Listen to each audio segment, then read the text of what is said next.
y vamos a hablar del ateísmo bastante en esta tarde. Dice el Salmo 14, dice el necio en su corazón no hay Dios.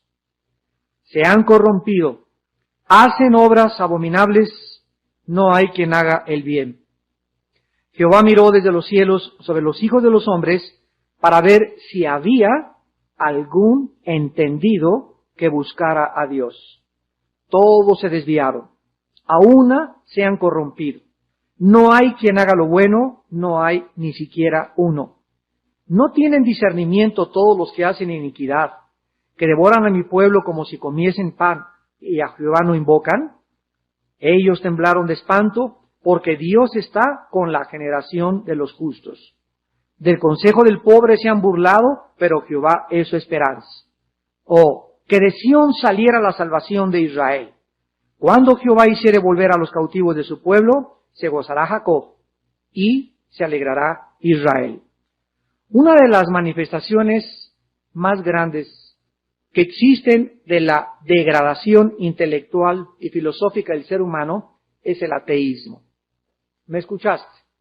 Una de las características y uno de los síntomas más grandes de degradación filosófica y moral de un ser humano es el ateísmo. ¿Por qué?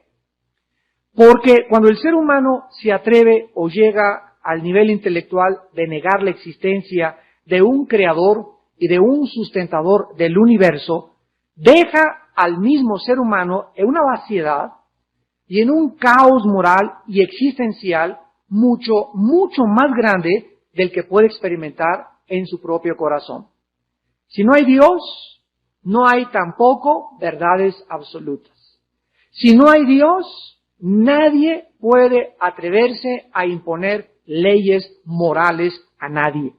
Ni un futuro, ni una razón para mi vida, no hay ninguna diferencia entre mí y los animales, no hay nadie a quien le voy a dar cuentas, yo soy una persona autónoma, independiente, voy a establecer mis propias reglas de conducta, nadie me va a decir lo que yo tengo ni lo que yo hago, porque no existe ningún Dios. Seríamos, al negar a Dios, igual que los animales. El ateísmo es increíble que sea tanto una religión como una ideología. Muchas veces la gente ha pensado de una forma equivocada que la religión, o cuando decimos religión, se le asocie la palabra a un Dios. ¿No es verdad? Ahora que estamos en Televisa y que tenemos programas de radio y que en las universidades nos invitan, pero no hable usted de religión y lo primero que les contestamos es, ¿qué quiere usted decirme con la religión? Porque si usted me está diciendo que no puedo hablar de la Biblia, entonces tampoco puedo hablar del comunismo, porque el comunismo también es una religión, el ateísmo es una religión, el budismo es ateo, Buda no creía en Dios y se le considera al budismo como una religión. Miren ustedes la ignorancia tan grande del ser humano. El Estado comunista basó su filosofía durante un poco más de 50 años en el ateísmo. Se le llamó marxismo-leninismo y hundió a todos los países comunistas en el caos, en la desesperación, con gobiernos autoritarios y totalitarios, monopolizando todas las empresas, todas las industrias y toda la educación. Todo tuvo su origen cuando comenzó a levantarse en Francia hace como 3 o 4 siglos, un hombre, un filósofo llamado Rousseau. Y este hombre, Rousseau, comenzó a enseñar que era muy tonto enseñar la existencia de un Dios y que la razón humana ni solamente era suficiente para darnos una explicación y las respuestas del universo que nos rodeaba. Para conocer la verdad, decía Rousseau, ya no necesitamos ni la Biblia, no necesitamos que nos digan que hay un Dios, nosotros podemos encontrar dentro de nosotros mismos las respuestas del ser humano. Qué equivocado estaba Rousseau, pero él fue uno de los padres más grandes de la mayor parte de los 4 ateos más grandes del siglo pasado, que fueron Carlos Darwin, Sigmund Freud, Friedrich Nietzsche y Carlos Marx.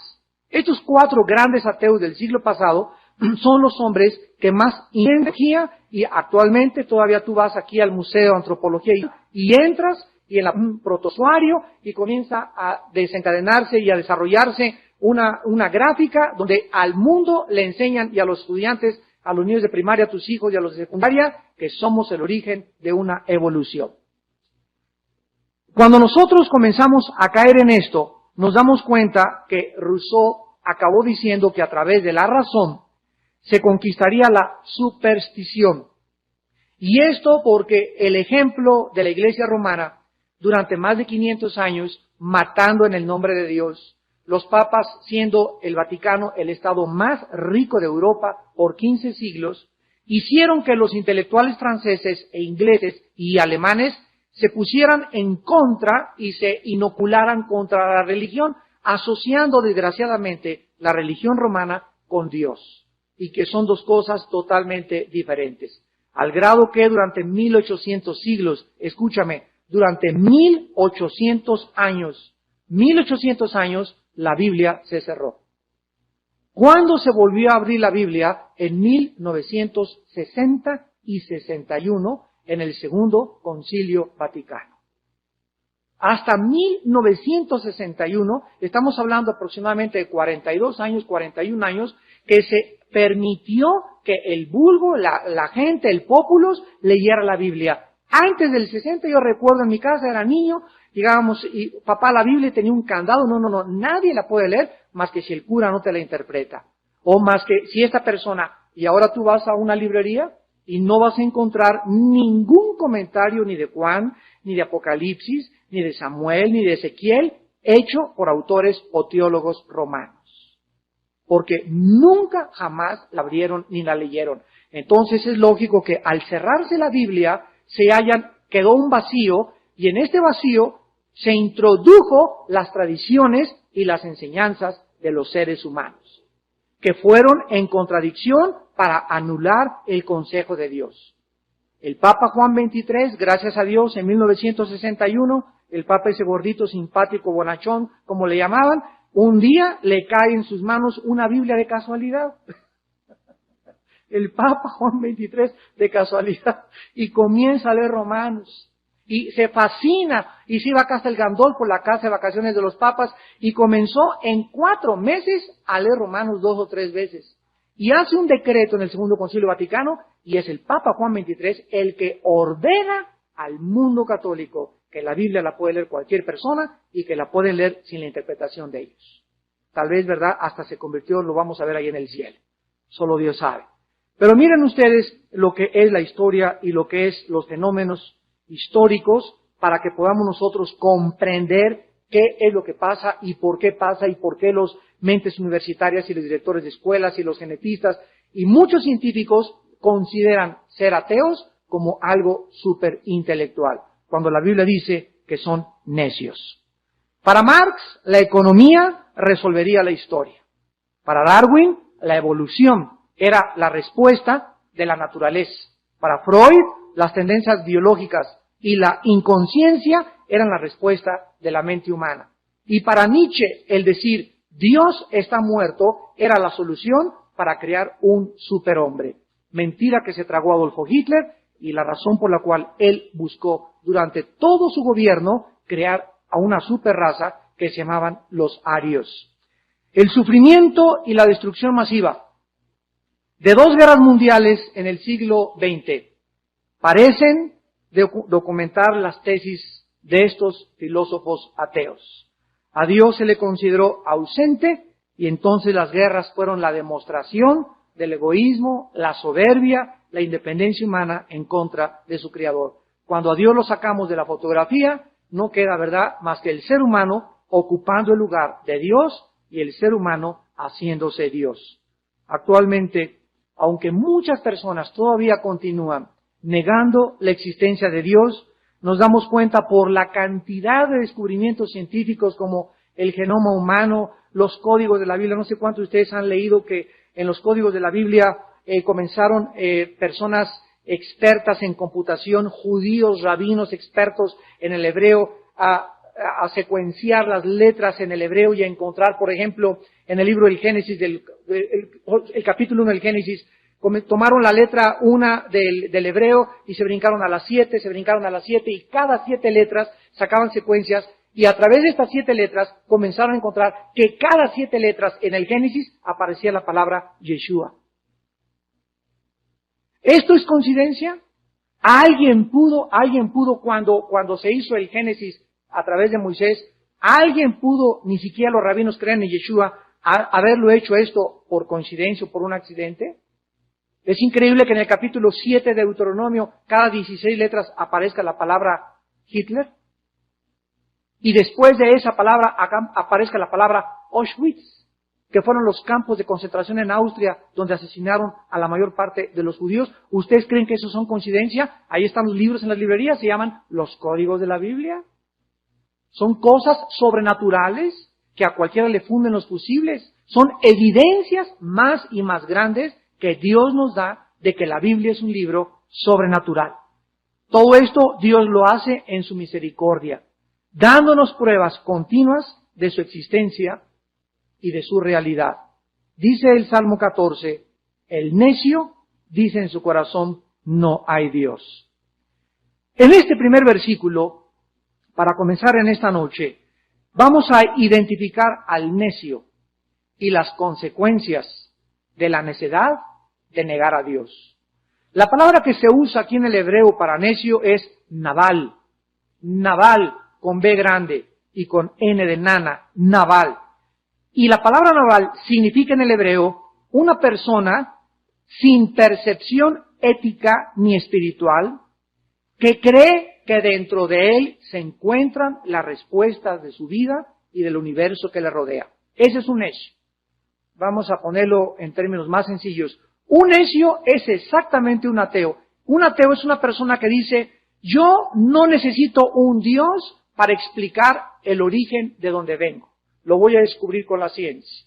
Yo no necesito un Dios para saber quién soy. Sigue el siglo XXI sin saber quién es el ser humano. Y yo no necesito un Dios para saber cuál es el destino de mi vida después de la muerte. Esa es una persona a quien la Biblia califica como necio, que cree que él tiene la capacidad, el poder, la sabiduría, la inteligencia, la percepción suficientes para poder saber de dónde venimos, quiénes somos y a dónde nos dirigimos. Ahora, nosotros vemos que esta palabra necio Nabal se tradujo, por ejemplo, en el Salmo 74 como insensato.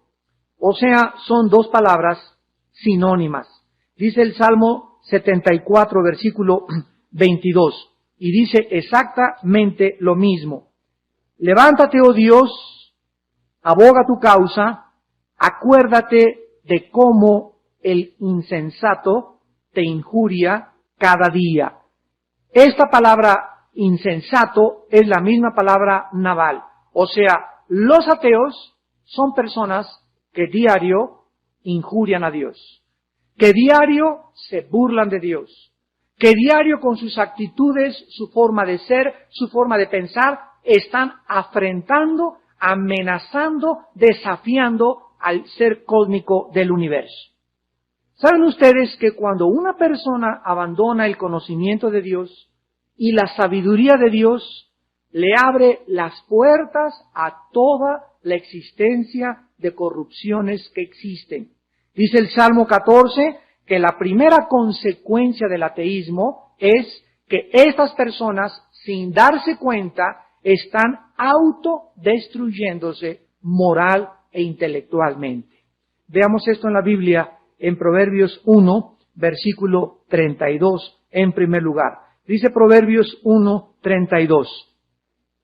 El desvío de los ignorantes los matará. La Biblia dice que hay un camino, santos de Dios. Hay un solo camino, no hay dos caminos. Y este camino es Jesucristo. Juan 14, 6. Jesús dijo, yo soy el camino, la verdad y la vida. No hay el camino de Buda, no es cierto que todos los caminos llevan a Dios. Jesús dijo, nadie va al Padre si no es a través de mí. Hay un solo camino que se llama Jesús. Cualquier persona que se desvíe o que se salga del camino que es Jesús, dice la Biblia, morirá. se autodestruirá, se corromperá, comenzará a vagar y a dar vueltas, a perder la brújula. Un barco que no tiene cartas de navegación acabará tarde o temprano encallando. El desvío de los ignorantes los matará, la prosperidad de los necios los echará a perder. Una persona atea, y agrégale que tenga dinero, vemos que es la persona que más rápidamente se autodestruye. Proverbios 8, versículo 36.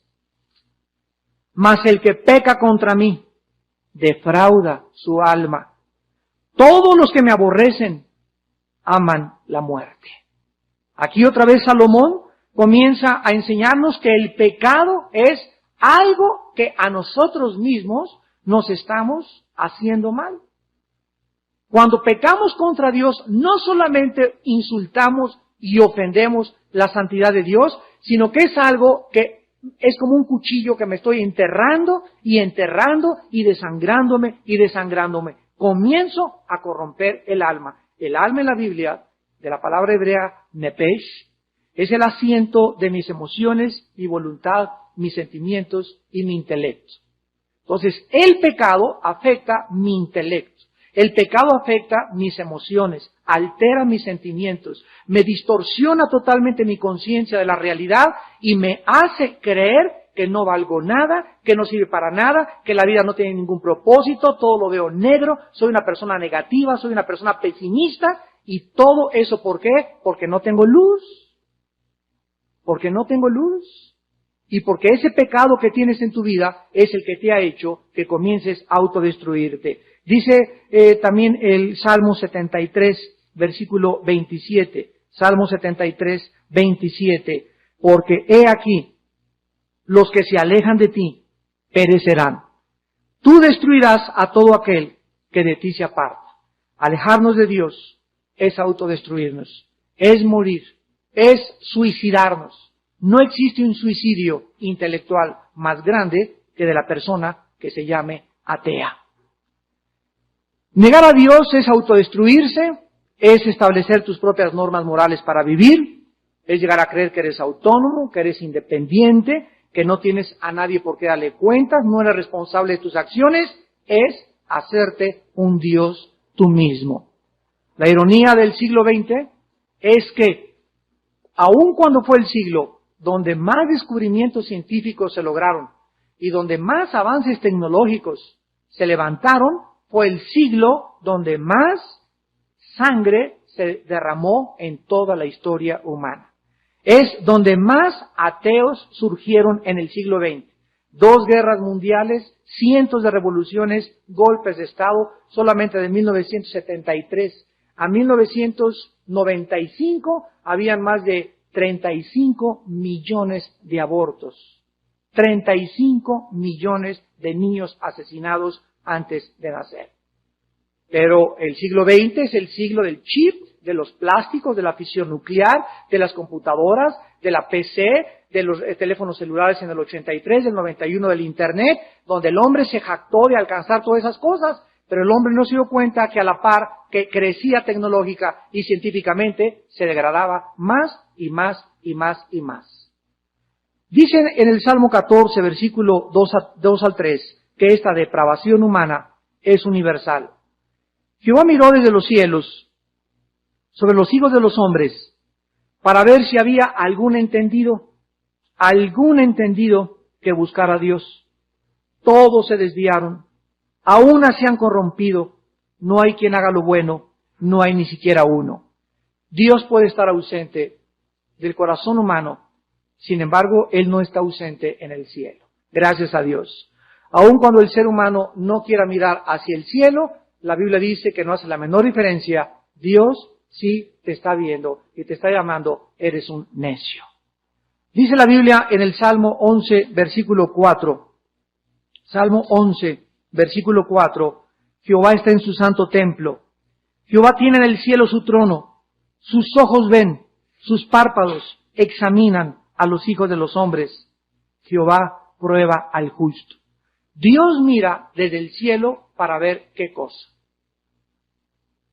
¿Qué está mirando aquí abajo en la tierra Dios? Lo dice el Salmo, versículo 14, versículo 2. Dios está viendo quiénes de los seres humanos, síganme con mucho cuidado, han podido, sin tener la Biblia, Helio, Romanos 1, 18 en adelante, porque les es manifiesto porque Dios se las manifestó. Porque las cosas eternas y su eterno poder y deidad de Dios se hacen claramente visibles desde la creación, siendo entendidas por medio de las cosas creadas. En otras palabras, dice la Biblia que independientemente del testimonio del Hijo de Dios y de la Biblia que tenemos como la evidencia más grande de la existencia de Dios, la mera creación, sin que el hombre tenga la Biblia ni tampoco tenga el testimonio de Jesucristo, en su conciencia el ser humano no puede un salvaje caminar por la playa y encontrarse un reloj o el motor de un Volkswagen y ver que hay una correlación entre la batería y entre los pistones y entre las bujías y concluir el salvaje, las arenas del desierto y del mar hicieron este motor. ¿Quién podría en la selva encontrarse un reloj y concluir que el reloj y el calor y los años pusieron juntos este reloj para que tuviera cuerda e indicara la hora?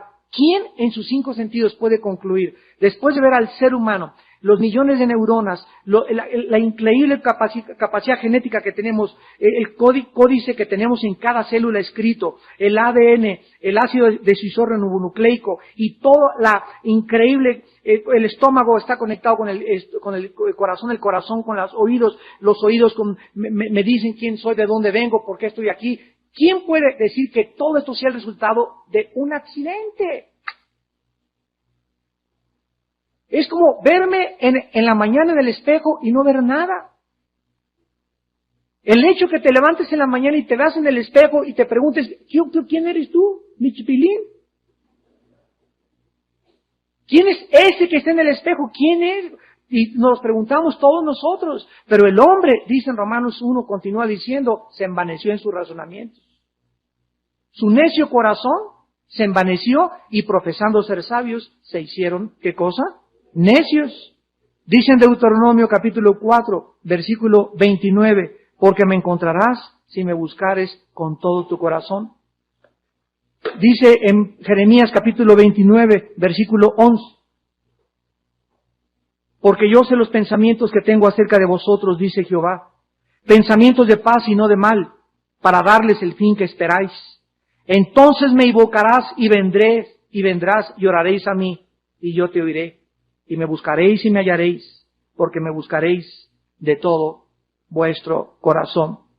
Qué increíble que el ser humano tenga la cualidad dada por Dios de entender que la creación que nos rodea no es un accidente, y que nuestra propia vida tiene un sentido y un propósito para vivir. Este es precisamente, ¿sabían ustedes la razón por la cual Dios va a juzgar al mundo? Dice Mateo 24, 37 al 39, y como en los días de Noé, comían, bebían y se iban en casamiento. Y miren la frase, subráyala en tu Biblia, no entendieron.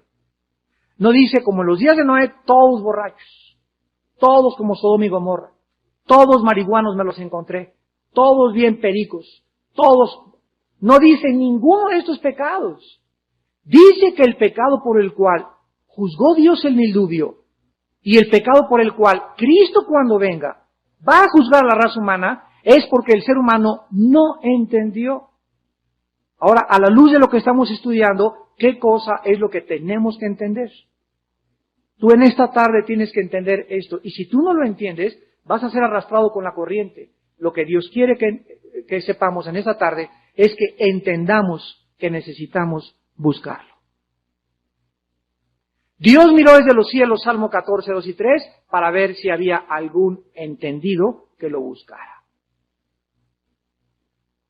Dios nos creó para que lo busquemos. Y cuando tú me busques me vas a encontrar.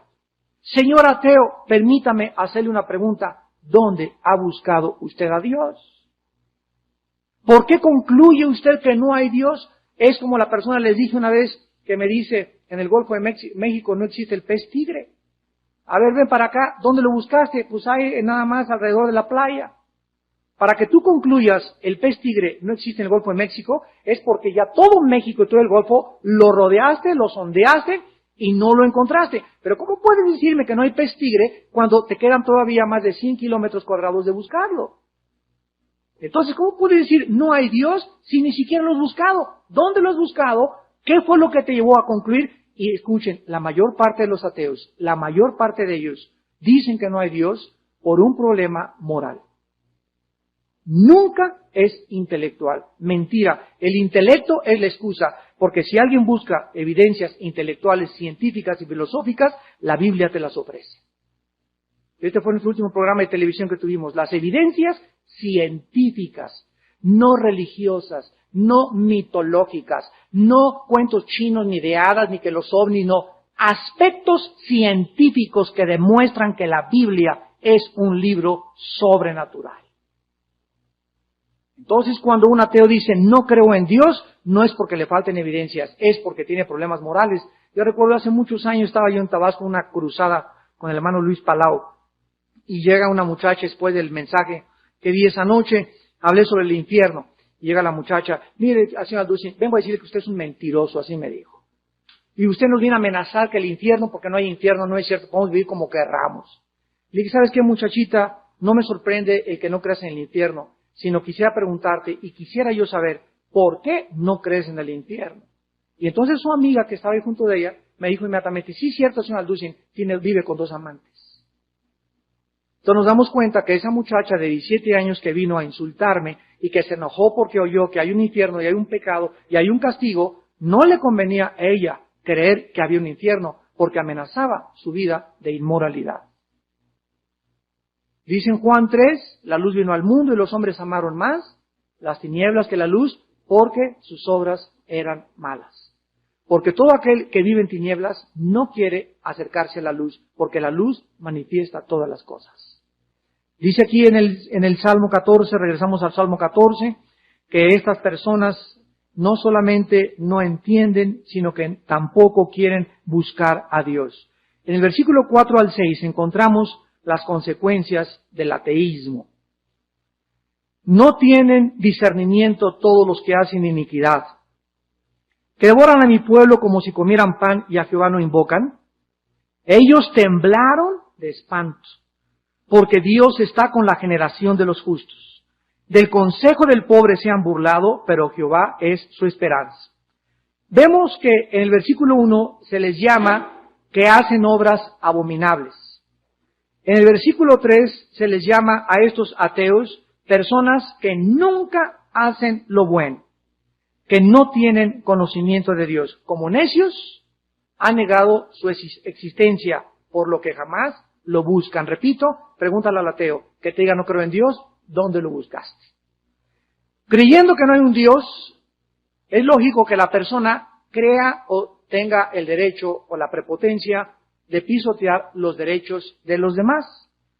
En el momento en que Fidel Castro fue educado, él dice que fue educado con jesuitas, y llega el momento en el que no le importa nada más que él mantenerse en el poder al costo de cerrarle la frontera, y no importa que se los coman los tiburones y que se quieran escapar. De aquí, de mi isla, así le llama, mi isla mía, no sale nadie. El hecho de que él no crea a Dios le da derecho automáticamente, como creyó Hitler, como lo creyó José Stalin, como lo creyó Nietzsche, de burlarse, pisotear y abusar de los intereses de los demás. Dice la Biblia que no tienen discernimiento, que devoran a mi pueblo como si comieran pan. ¿Qué hicieron los césares en Roma? A los cristianos los echaron a los leones. Nerón le prendió fuego a la ciudad de Roma. ¿Qué hizo Friedrich Nietzsche? Al final de su vida se volvió loco después de ser homosexual. ¿Cómo acabó Hitler? Se dio cuenta que sus sueños y su imaginación marihuana de crear el Tercer Reich que durara 1000 años no duró más que aproximadamente 8 a 12 años. El nacionalismo alemán. ¿Y qué es lo que pasa con todas estas personas? Así acaban. ¿Cómo acabó el más grande científico, filósofo francés Jean-Paul Sartre, que le llamaron en Francia el padre del existencialismo? Él hizo 2 libros, El Muro y otro que se llamó La Náusea. Y Sartre acaba en el libro del Muro diciendo, mi vida es como un muro, como una pared que se levanta enfrente de mi existencia, Y me doy cuenta que quiero asomarme qué hay detrás, o sea, qué hay después de este mundo, qué hay después del más allá, y me encuentro con la frustración de no poder penetrarlo. Y por eso me desespero y digo en mi corazón, Dios, siempre me has buscado y yo te he negado. Y así murió Jean-Paul Sartre, diciendo estas palabras. Dios, tú siempre me has buscado, es demasiado tiempo, toda mi vida te negué. ¿Por qué? Porque dice la Biblia que es una necedad y la más grande degradación del ser humano el decir que no existe Dios. Ahora, dice la Biblia que estas personas, increíblemente, versículo 5, son personas que interiormente están llenas de temor. Las personas que niegan a Dios tienen una inestabilidad emocional asombrosa. ¿Sabían ustedes que cuando Friedrich Nietzsche dijo que Dios estaba muerto, a los 38 años se vuelve homosexual y muere loco a los 42 años? ¿Sabían ustedes que Sigmund Freud, el padre de la psicología, que dijo, el cristianismo existe porque el hombre es incorregiblemente religioso, porque le tiene temor a lo desconocido? Esa fue la excusa que Freud dijo de por qué existía el cristianismo. El hombre busca a Dios porque le teme a lo desconocido. Y como no hay nada que se nos revele, tiene que fabricarse un Dios. Freud, en la noche, se levantaba gritando, escribe su esposa, bañado en sudor de las alucinaciones y de los temores que embargaban su alma.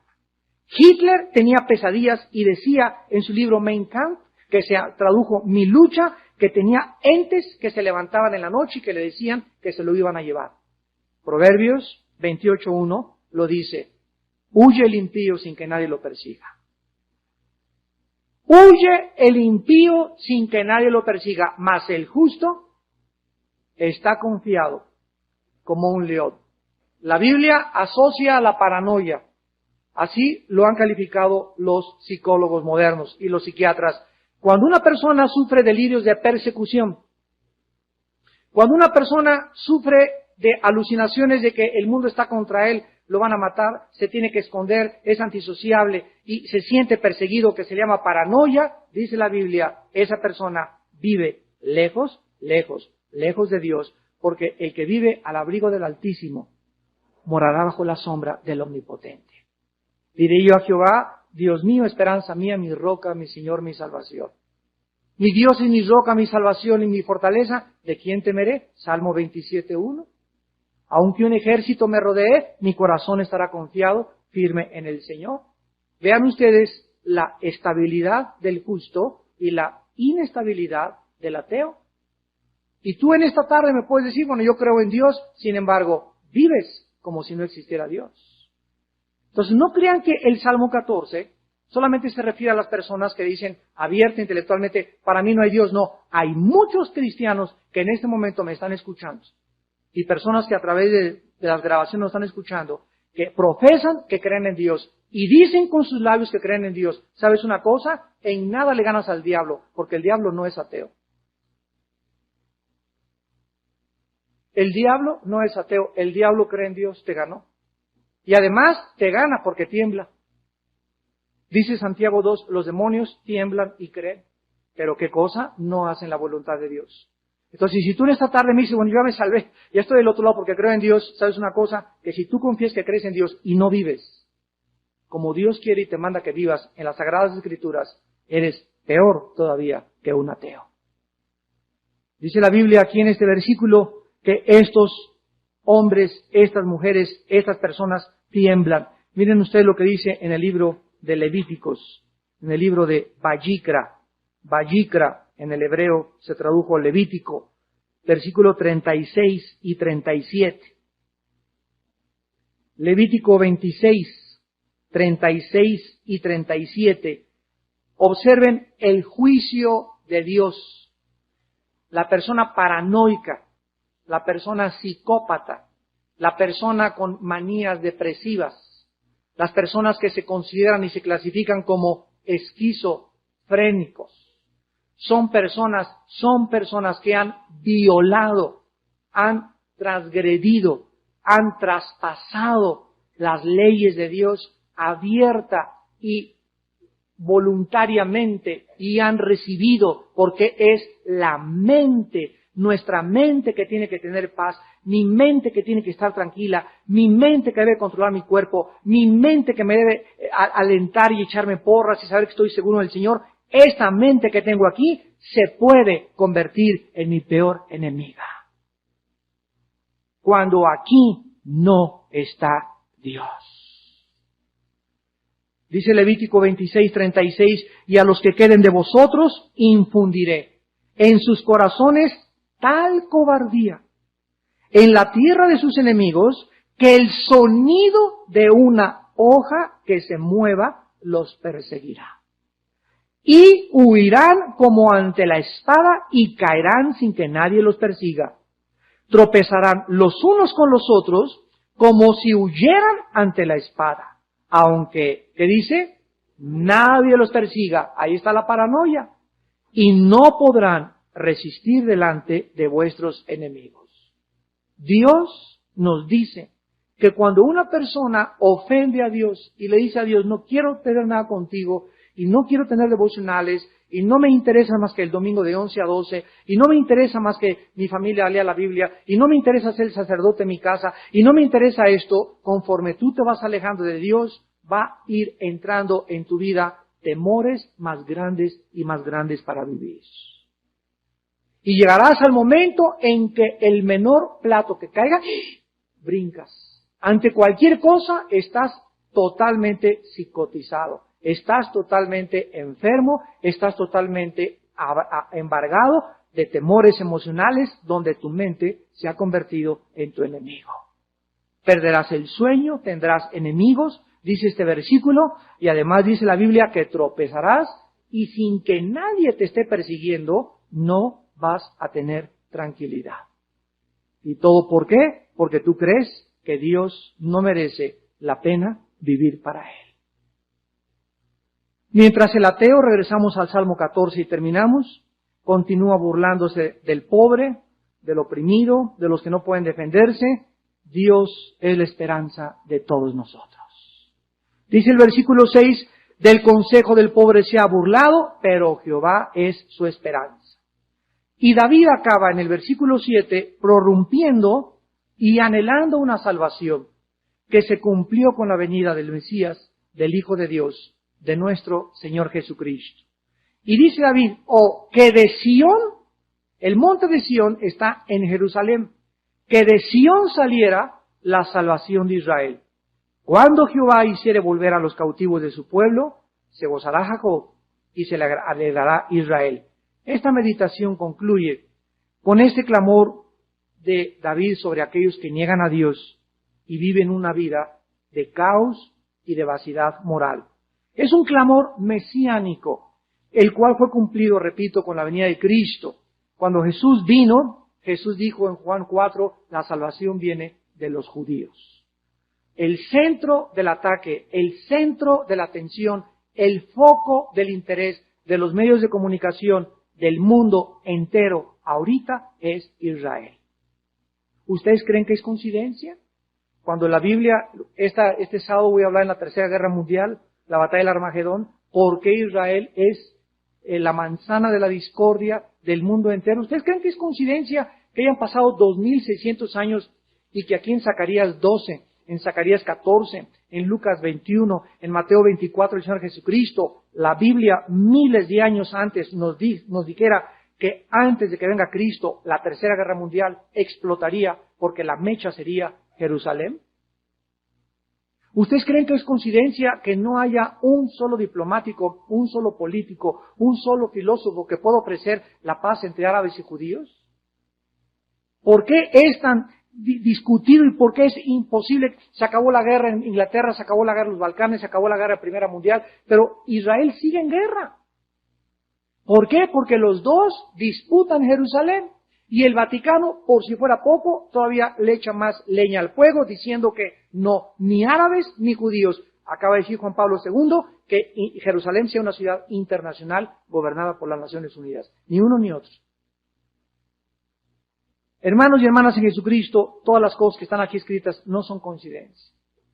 Y Dios nos manda desde hace 2000 años orar por la paz de Jerusalén. ¿Por qué? Porque es el centro de la discordia. Porque donde dijo Dios, ahí estará mi nombre, el diablo llega y dice, impediré que el nombre de Dios esté ahí. Donde Dios pone su mano, llega el diablo y dice, impediré que la mano te bendiga de Dios. Si tú abres en tu casa una reunión de oración, escúchame, vas a tener oposición. Si tú te propones ser más limpio y más puro desde esta noche, hoy en la noche tendrás las más grandes tentaciones. ¿Y sabes por qué? Porque Dios nos prueba.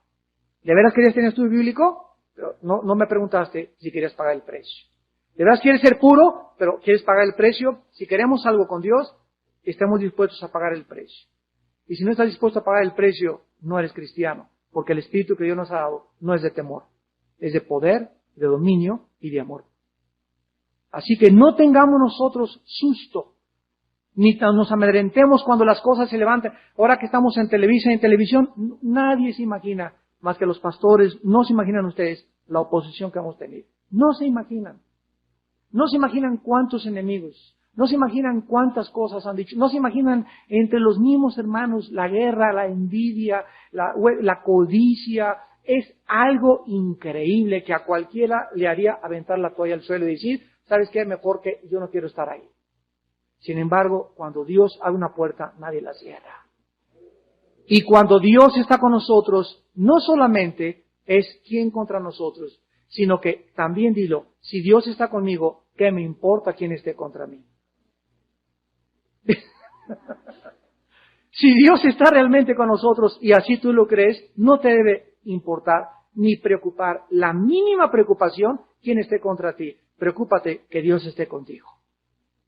Dice la Biblia que David promete finalmente que Dios traerá a su pueblo de la cautividad, cuando Jehová hiciere volver a los cautivos de su pueblo. Versículo 7. La palabra cautividad es la palabra shebut en el hebreo y significa estar en miseria, en aflicción, en exilio. Dios vino al mundo hace 2000 años en Jesucristo y miró quiénes en esa época lo estaban buscando. Y cuando venga Cristo otra vez, se llevará a aquellos que cuando Él venga lo estaban buscando. Porque los demás están en miseria, en aflicción y en exilio. Paranoicos, psicóticos, marihuanos, borrachos, perdidos, soberbios, intelectuales, negando a Dios, y como en los tiempos de Noé, vendrá el diluvio y se los llevará. Y no habrá jamás en la eternidad otra oportunidad. Si Jesús viniera hoy en la noche, ¿cómo te encontraría? ¿Te encontraría en esta noche de rodillas? Si viniera hoy a las 3 de la tarde, ¿qué estabas haciendo hoy a las 3 de la tarde? ¿En quién estabas pensando? ¿Dónde estaban tus ojos? ¿Dónde estaba tu corazón hoy a las 12 del día? Tú no sabes si en los próximos minutos, mañana, no sabemos en qué momento Jesús. Pero la Biblia nos dice que solo aquellos que sean tenidos por dignos, dice Lucas 21, se irán con Él. Es la promesa que se hace aquí en el Salmo 14 de la liberación y de la redención que Dios tiene para tu vida en esta noche del dominio y de la esclavitud de Satanás. Hay dos ateos en esta noche, los que niegan intelectualmente a Dios y aquellos que dicen que Dios existe, pero viven como si no existiera. ¿A cuál de los dos perteneces tú? Oremos.